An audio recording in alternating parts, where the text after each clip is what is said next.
welcome back to Franklin Covey's On Leadership with Scott Miller podcast. That is me. I am privileged to have sat in this chair now for nearly 6 years, almost 300 episodes, interviewing people from all walks of life in the hopes that Franklin Covey can help make you not just a better leader, but a more effective person. This company is the most trusted leadership firm in the world, founded, of course, by the incomparable author Stephen R. Covey, who wrote the book, The 7 Habits of Highly Effective People.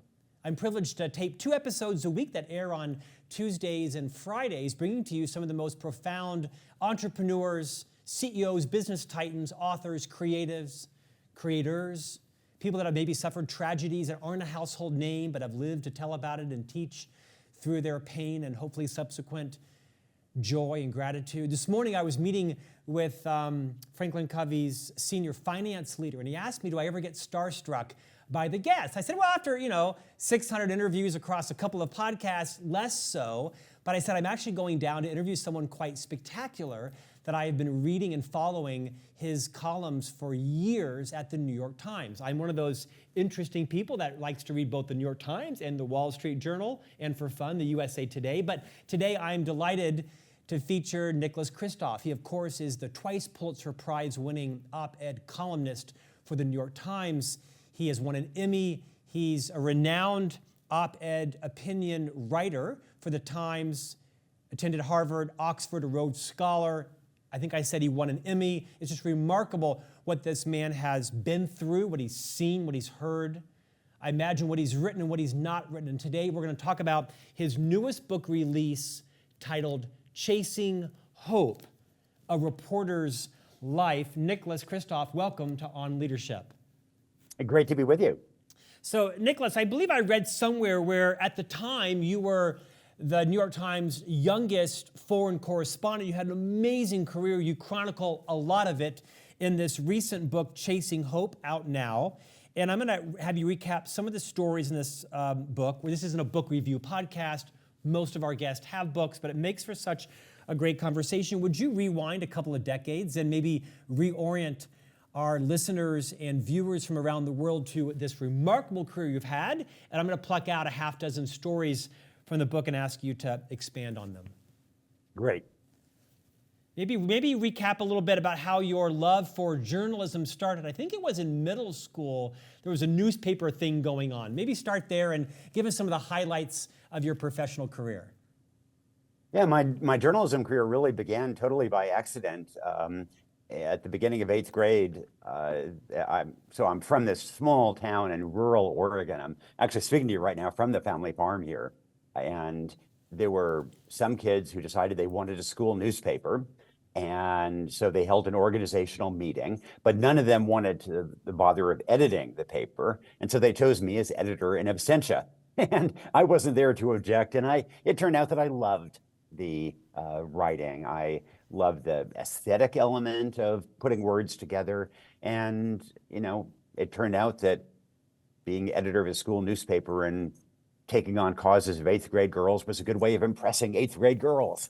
And I just generally really fell in love with it and then continued it, ever since. Nicholas, give us a couple of the highlights in terms of some of the educational experiences you were privileged to earn and some of the highlights of your journalistic career. So my hometown is a place of actually very low education. An awful lot of kids drop out of high school. It's a very working class area, as a lot of rural areas are. But I had parents who were academics. It was always assumed I would go to college. And so coming from this, rural high school where nobody ever really went to, an Ivy institution or out of state even. So I applied out of the blue to Harvard, which I'd never been to, and Harvard accepted me. And, I think it was partly because they were sort of looking for affirmative action for rural kids, and I was pleased to provide that. And then at Harvard, I ended up graduating in 3 years and then got a Rhodes Scholarship to Oxford, where I studied law, which largely cured me of any desire to be a lawyer. And I had my love for journalism, so I ended up studying Arabic then in Egypt at the American University in Cairo, and then joined the Times in 1984. My path was quite similar to that. I worked at a farmer's market in high school, and then, I'm kidding. Actually, my path was nothing like yours. I'm actually very honored to be interviewing you today, and you have truncated your history because of your humility. This is going to be a broad-ranging conversation today. I first want you to start. I don't want you to spare any details. You share a series of remarkable stories in the book, but you open with one in what was then Zaire, now, of course, the Democratic Republic of Congo, about a landing and a taking off of a plane that was just, like unbelievable. And you wait a few chapters to share the consequence of this. Would you recap that story for our listeners and viewers? Don't leave any details out. You're on a plane with some journalists. There's an American pilot. You're getting ready to land in what was then Zaire. Pick it up from there. Yeah. So I was trying to get to a great humanitarian crisis that was enveloping the center of Zaire, refugee crisis. People were starving, and Zaire was then caught in a civil war, so it was very difficult to get to. The UN chartered a plane to carry a bunch of us journalists to the heart of this conflict. And the UN has great safety standards for planes that UN personnel are on. It turns out they don't have any safety standards for planes that they put reporters on. And so there were, I think, 18 of us reporters on this small plane with this American pilot named Dale, who was kind of he was technically a great pilot, but he was, frankly, I think, a little bit reckless. We stopped in this town we flew from Nairobi to this town called Goma. And as we landed in Goma, there are these hundreds and hundreds of people on the airstrip. And Dale just takes a plane, just lands a plane right in the middle of them, and they all part like the Red Sea. And so then we stay in Goma a little bit, and then we take off again, and the crowd reassembles in front of it. It turns out then in Goma at that time, the way the entertainment is to play chicken with the plane. And so, we said, Dale, how can you take off in the middle with the crowd in front of you? And he said, oh, they'll part. And so we took off, and indeed, the crowd parted until there was one guy who apparently didn't know what was going on, and he just stood there, and Dale tried to get the plane over him. He was unable to do that. We hit the guy. We killed the guy. His body was wrapped around the right landing gear. Dale was able, because of his technical expertise, to get the plane up, but that collision had shattered the right landing gear. It had broken the hydraulics that let the pilot control the plane.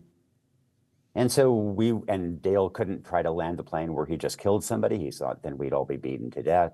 And so we took off, and we're over the Congo basin, this vast, endless jungle. He's losing control over the plane, and it felt like this was it.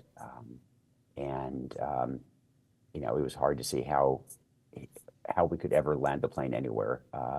And it was a reminder of my mortality, of how easy it is to get into messes. I guess I'm not giving anything away when I say I did survive. Dale was able to land the plane in a field, and I then got my phone, my satellite phone from the bag, and frantically called my wife, who was then, we were based in Tokyo for the New York Times, and I asked her if she's okay, which is a dumb thing to say, and she asked about me, and I thought, well, I shouldn't tell her that I've just been in a plane crash until I'm home, to reassure her. And so I said I was okay. And then just shortly after that, somebody from the New York Times in New York, who I had to tell, was talking to Cheryl on the phone and happened to mention, oh, that's terrible about Nick's plane crash. And I was just so busted. What I learned from that is the importance of absolute transparency to your spouse, even when you're in a plane crash in Congo. You have left out a lot of that story, the tragedy of a person being impaled by the landing gear. In fact, as the plane was flying, the corpse of this human was wrapped around the wheels and at some point fell off, right? And that's right. And in fact, you were preparing for your demise, but you were thinking about, taping a video or writing some notes to your family, and you were assuming crash position. Fortunately, that worked out better.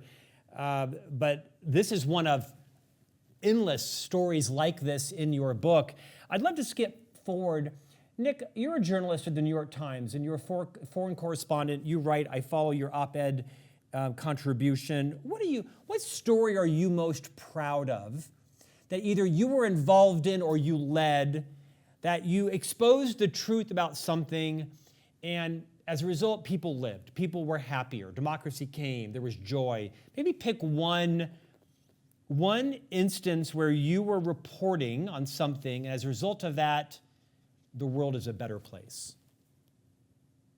Well, it's a somewhat mixed success, but I would say the Darfur genocide of 20 years ago this year, it was unfolding in this remote part of Sudan. It was very difficult to get to, but I heard rumors about atrocities there. I went there, and I thought it was going to be one trip, and then I was huddling with, I was talking to members of the 3 tribes that were being targeted by the Sudanese government, and they were having to get water from these wells that are very sparsely located. And then the Janjaweed militia committing the genocide was standing by the wells. And when a man from one of these tribes would show up, they would kill him. If a woman would show up, they would rape her. And so these poor families I was with were sending their very young children, 9, 10-year-old children with donkeys across the desert, miles across the desert by themselves, because the Janjaweed sometimes would not bother these children. And they were just heartsick, waiting to see if their kids would come back. And so then, I wrote about that. I came home and hugged my children, but you just can't get that out of your mind. And so I ended up making trip after trip after trip. And I think, with the work of a lot of other journalists and nonprofits, I think we elevated that issue of the Darfur genocide, forced President Bush to take substantial action. The United Nations sent peacekeepers, and there are still hundreds of thousands of people who died in that genocide, vast numbers who suffered mass rape, villages burned, etc. But there are hundreds of thousands of people who are alive today, I think, because of this collective effort to blow the whistle. Nick, this is going to be a naive question, but I'm going to ask it regardless. I've always sort of wondered, why do junta leaders and opposition forces and terrorists allow reporters in to report and document? It seems to me like there's this sort of unwritten code of civility when it comes to allowing reporters to come in and document things that may end up in their demise or in their capture or in their death or in their trial. I've always kind of wondered, if I was leading something like that to overthrow a government or to cause civil war, which of course I wouldn't, the last thing I would want is Nick anywhere around there documenting that. There seems like this sort of unspoken access that journalists have. Am I wrong? Maybe clarify that picture. Yeah, no, dictators think the same way that you do. They don't give access. And so in the case of Darfur, for example, I could not get a visa. I could not get travel permits. And so I either traveled in illegally from Chad, just hiring a vehicle to drive me across the border into Sudan illegally, and hope that I don't run into the Janjaweed. Or on, for example, one occasion, I convinced Kofi Annan, the Secretary General of the United Nations, he was making a 2-hour stop in Darfur. And so I convinced him to let me on the plane. And then, I told him ahead of time, but I said, just want you to know that I may miss the plane out. And so don't worry, don't have people looking for me if I miss the plane out. And he said, just be careful. And so indeed, I missed the plane out. And so then I was in Darfur, and the Sudanese authorities didn't know I was there. They weren't going to track me. They weren't going to follow me. I was free to cover the genocide. And the challenge was that the soldiers who were committing the genocide had checkpoints all over. But I realized that UN personnel were going past the checkpoints, showing their UN passes in English. These soldiers certainly couldn't read English, probably couldn't read Arabic even. And so I pulled out my United Airlines Mileage Plus card and put it on my sunglasses lanyard and waved it at the first checkpoint I got to. And it is amazing the respect that people committing genocide have for United Airlines. They waved me right through. Absolutely riveting. The book is riveting, Chasing Hope. Will you share, what's a story that the press got wrong, that you're especially maybe embarrassed with, or maybe tarnished the trust that America has in journalistic, impartiality, that may have, contributed now to the a tsunami of people that believe in the fact that the press is biased, extraordinarily biased, which of course it is because you're human. But is there a story that you look back and cringe? Maybe you weren't involved in it to say, you know what, that was that tarnished the credibility of American journalists. Well, I think there's been, I think it's not just journalism, but that in general, educated Americans, including journalists, a lot of leaders, have been often very condescending toward working class Americans as they've been struggling over the last 20 years, and in particular, the white working class. And that is compounded because there's often a parallel condescension toward people of faith, and the working class is disproportionately entails people of faith. And I've seen this in my hometown in rural Oregon, where at this point, more than 1/3 of the kids on my old school bus are gone from drugs, alcohol, and suicide. It just, meth originally, and then later fentanyl, just ripped through like a tornado. And I spent a lot of time covering the Iraq and Afghan wars. Those were important. But every 2.5 weeks, we lose more Americans to drugs, alcohol, and suicide than were lost in the Afghan and Iraq wars over 20 years. And I don't think we in journalism, I don't think elected officials, I don't think anybody really has adequately faced up to that challenge or looked at how we can make progress against it. I think the press and everybody else has been much too quick to point to those folks who were struggling and say, you're racist and you're bigots, and much too quick to point fingers, not nearly ready enough to offer helping hands. And I think that is, one reason for the polarization in this country today and for some of these gulfs we have. Nick, you write in the book about just unbelievable pain, right? And genocide and massacres and man's inhumanity to man. Is there something that you've experienced that has maybe changed you forever? It was so horrific or lovely. Either way, is there something that maybe, we all have something in life that we say, my life has changed? Could have been a book we read or a speech we, attended. You, of course, have had a front row seat to the last 40 plus years of the world's most aspiring opposition opportunities, whether it was Tiananmen or the Arab Spring and some of the biggest. What's something that maybe might leave people changed that you would share that changed you? So on the night of June 3rd to 4th, 1989, I was the Beijing bureau chief for the New York Times. I was on Tiananmen Square with that crowd of unarmed student pro-democracy protesters when the Chinese army arrived and opened fire on that crowd that I was in. And you will never forget seeing a modern army use weapons of war against unarmed pro-democracy protesters. And, I was personally terrified by what was unfolding and would I be shot? And I was just heartsick to see people shot around me.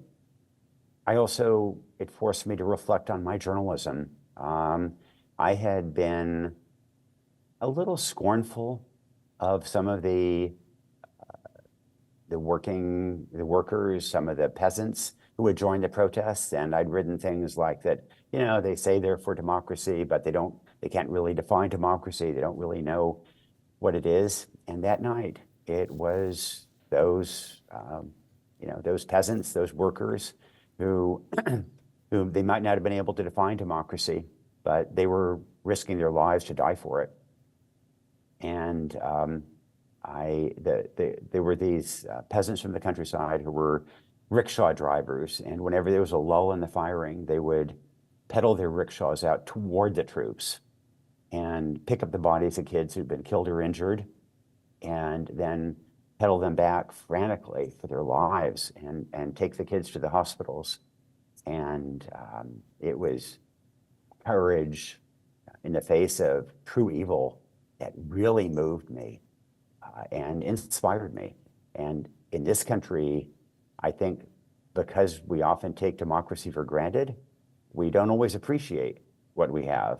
And I think we can learn a lot from, those peasants in the countryside who, precisely because they did not enjoy it, understood how important democracy would be. I think we could learn a lot from them. Nick, depending on the day, roughly 200 countries exist in the world, depending upon the day, right? You've been to how many? About 160. 160.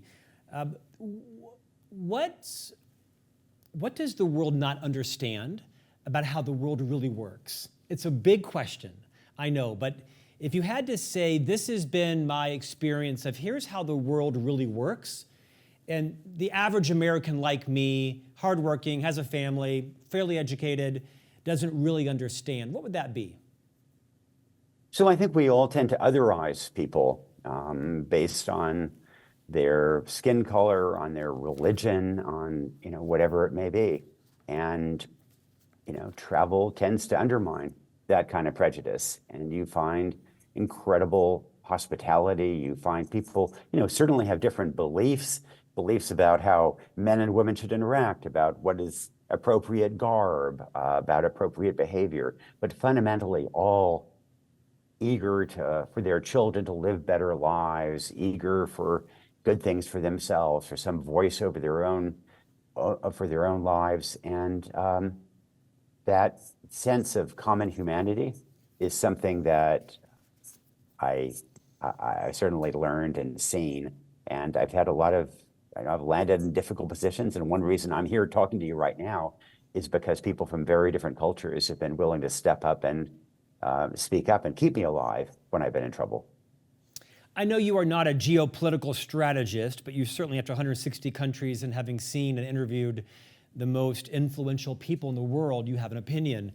I recently had the interview with Ray Dalio, right, who wrote Principles at Work and Life, and he talked about how there's this sort of cyclical duration of empires. You look back at the empires of the world, the American empire, 250, 300 years or so, and then you're done.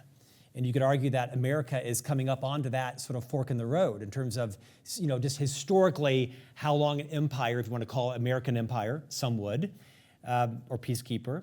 Where do you think America's place in the world is headed? Independent of Trump or Biden in 6 months, what happens? Where do you see America's influence landing in the world the next 10, 20, 30 years? So I think that's in many ways up to us. I think there are competing arguments one can make. And if I were going to argue that America's time is waning, I would look at education. And I think there's a pretty good argument that the reason the US emerged as the world's leading economy was that we were the first country in the world to really promote mass education, mass literacy. European countries had better elite education. If you went to Eton and then Oxford, you got a better education. But the US really pioneered mass education for girls as well as boys, then was the first country to have widespread high school attendance, then the first country to have widespread college attendance. And as late as 1970, we still had the highest high school graduation rates in the world. Since then, we've let about 25 other countries surpass us. A lot of other countries simply do better. We have some of the best universities in the world, but we also have way more high school dropouts than we should. And so I think that's a fundamental weakness in the long term. I think the best metric where we'll be in 25 years is our education. We do not do so well there. Conversely, though, if you look at places that challenge us, it was thought that the European Union would have an edge over us as it united and began to cohere. And there was certainly a very widespread perception in many places that China would almost inevitably become the leading economy in the world just because it had way more people. And in fact, I think we're seeing, European growth rates are way lower than the United States. And China is really struggling right now in the property sector. Demographics are working against both China and Europe. And there is simply an economic vitality to the United States that we don't see in Europe or China. India is certainly, further behind in that arc. So I think there is actually an argument that we can preserve our preeminence. But boy, I wish we'd invest more in human capital and education. Nick, for years, you were the New York Times bureau chief in the Beijing, Hong Kong, and Tokyo offices. So you have a lot of firsthand insight on that part of the world.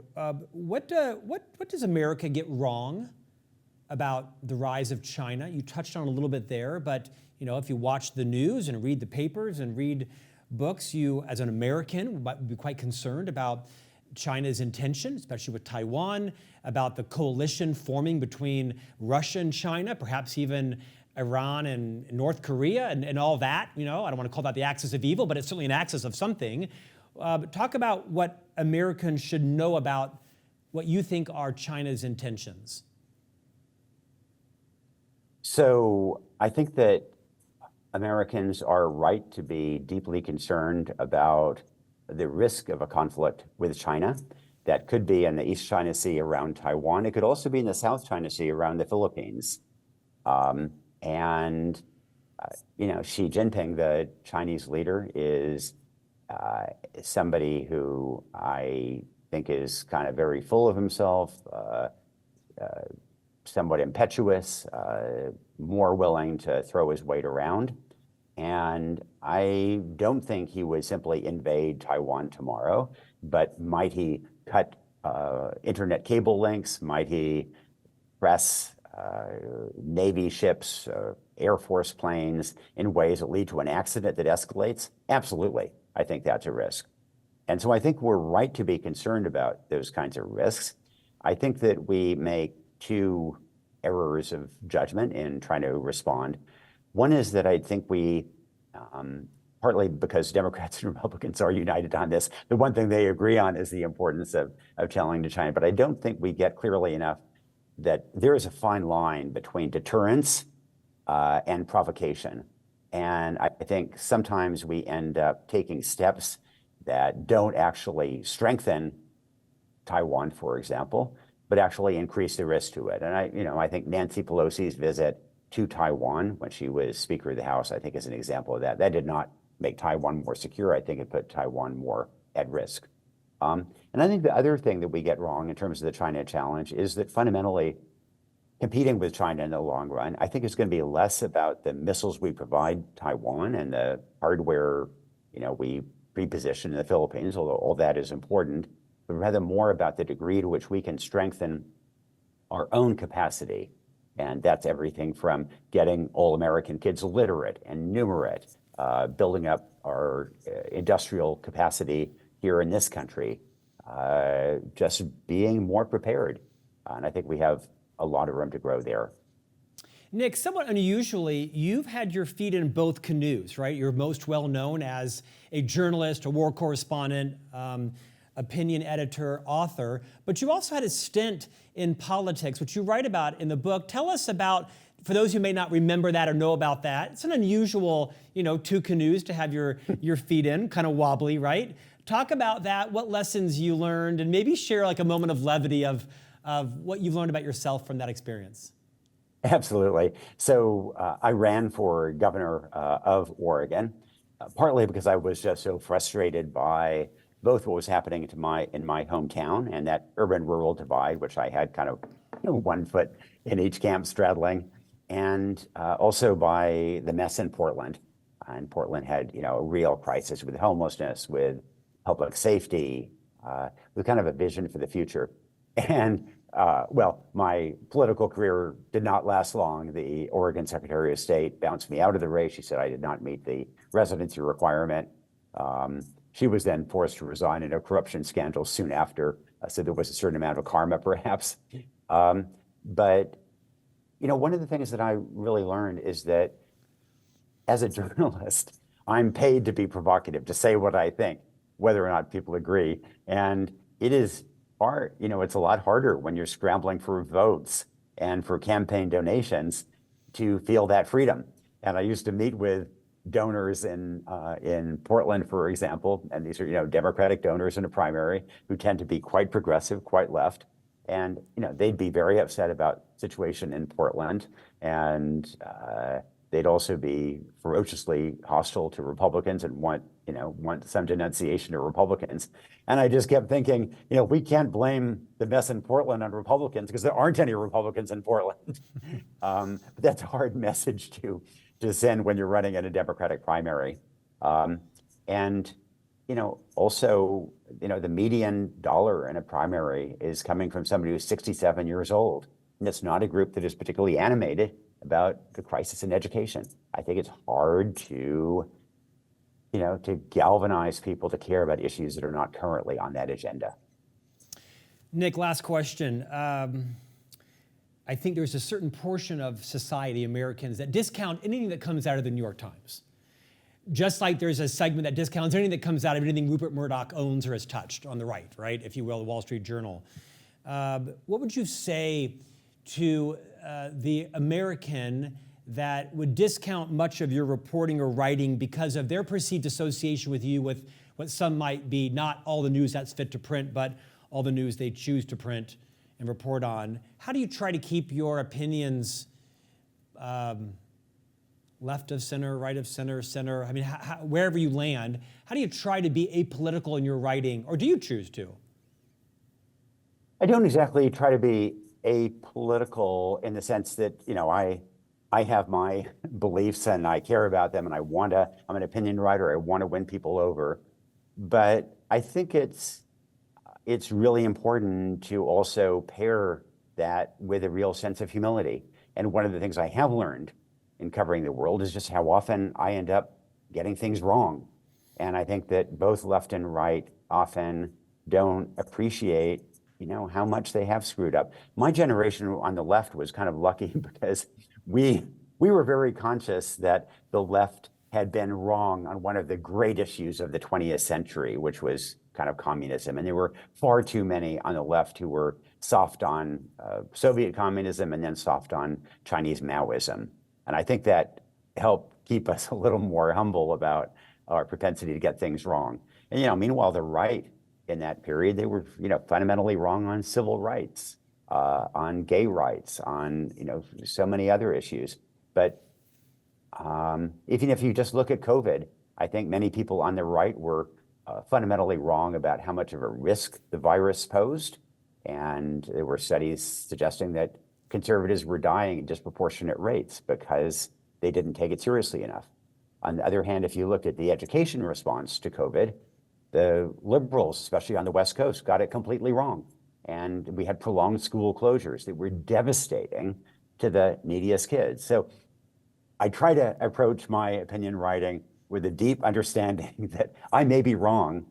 And from my point of view, the challenge is to be willing to survey the evidence, make the best call you can, and unflinchingly stand for what you believe to be right, while also, and this is a bit of a contradiction, understanding that you may be wrong.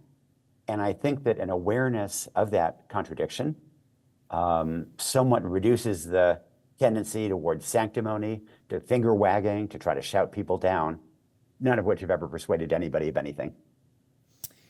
Nicholas Kristof, what an honor today. You have earned and won 2 Pulitzer Prizes, one with your wife on your reporting and writing on the Tiananmen Square crackdown, another yourself for your reporting on the Darfur genocide. You earned an Emmy, won an Emmy for your video about COVID. Your book currently is Chasing Hope, A Reporter's Life. Now, this is the kind of book that you buy and you read a chapter every night for a month, because this is not a short book, but what a proximate access you provide your reader to conflicts all around the world and insights. I thoroughly enjoyed what I have thus far been able to read. Career highlight for me, because I keep reading your columns when you post. Nicholas Kristof, thank you for joining our podcast. Great to be with you. And we'll see you back here next week for a new conversation on leadership.